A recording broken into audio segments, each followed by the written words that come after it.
PTF and Mikee P back with you with more of In the Money Media's coverage of the Triple Crown preps for 2025.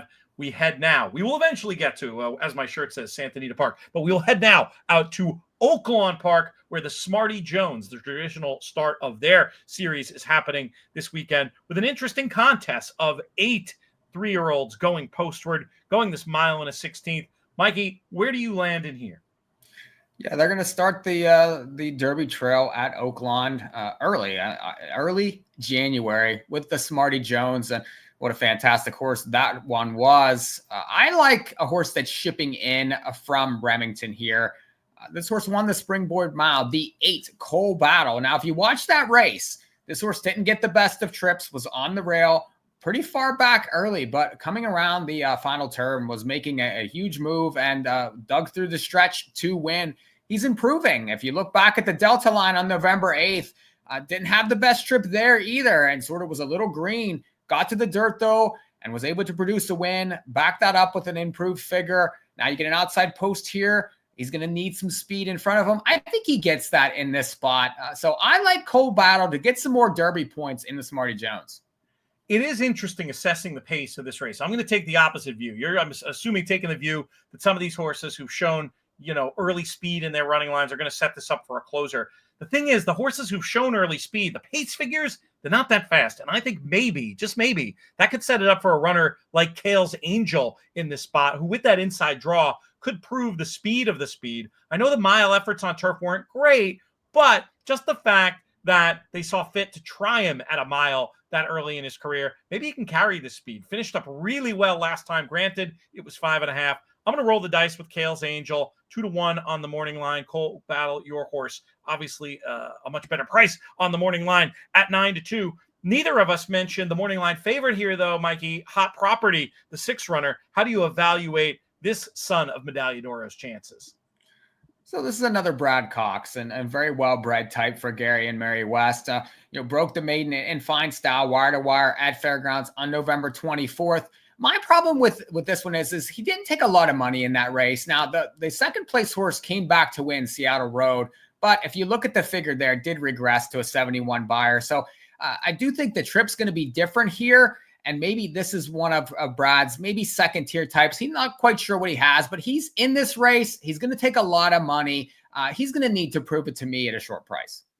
Before we move on from Oaklawn, let's talk about tournament action from our friends at TwinSpires.com. The Kentucky Derby Betting Challenge is back, a new major for horse racing tournaments. Obviously, Derby weekend. You can put up the money to play in it, or you can win your way in through feeders and qualifiers over at TwinSpires.com. Just navigate over to the tournaments tab, and Smarty Jones Day, they've got one. Mikey, give us the details on this and let folks know where they can get more information about this card. Yeah, another KDBC qualifying tournament here at Twin Spires on Saturday, and involves these Oaklawn races. $400 Smarty Jones KDBC qualifier. Now, $200 is a live bankroll that you have to bet 5 races at Oaklawn on Saturday to be eligible to win this. $200 goes to the prize pool. Lots of different wagers you can go with. They have win, play, show, exacta, try, and daily double. So jump into that contest on Twin Spires. Get in that KDBC. I mean, this is the next major coming up here. It's coming as soon as Derby Day. So $5,000 Kentucky Derby Betting Challenge on May the 3rd. Everyone, I think, getting excited. We have feeders and qualifiers at Twin Spires on a daily basis. Good stuff. Let's move out west to one of my favorite tracks. In some ways, my favorite track in the world. That's why I'm wearing the shirt. Santa Anita Park. This one, no Derby points on the line, but Derby implications, perhaps. In fact, the horse that currently is number 1 on our man Eric DeCoster's Derby Top 10 makes his return to the races. Bullard, if you want to find video content about the Triple Crown all the way along, make sure that you subscribe to the In the Money Media YouTube channel. We have a lot of exclusive content on there. Click that notification bell. I'll keep it simple, Mikey. Bullard is the one for me. I think this horse looks poised to make a big return to the races. I know it's a stepping stone, but I think that with some other horses in here to help make the market for this one, might actually end up a backable, even money-ish, 4 to 5-ish type price. I'm with Bullard to take out the San Vicente. How do you see it?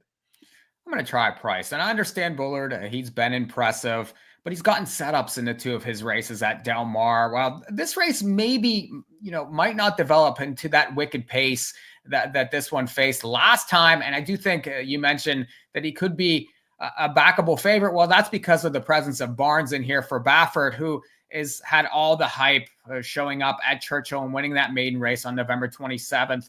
They paid $3.2 million for that one. This one stretches out. I think for both of these horses, the 2 and the 5 in the race, they have bigger and better fish to fry. So I'm going to try a Price, and it's another Baffert horse. It's the 3 Romanesque. Was able to break the maiden on November 23rd at Del Mar. And if you watch that race, this horse faced pressure from the rail the entire way and really just kept finding down the stretch.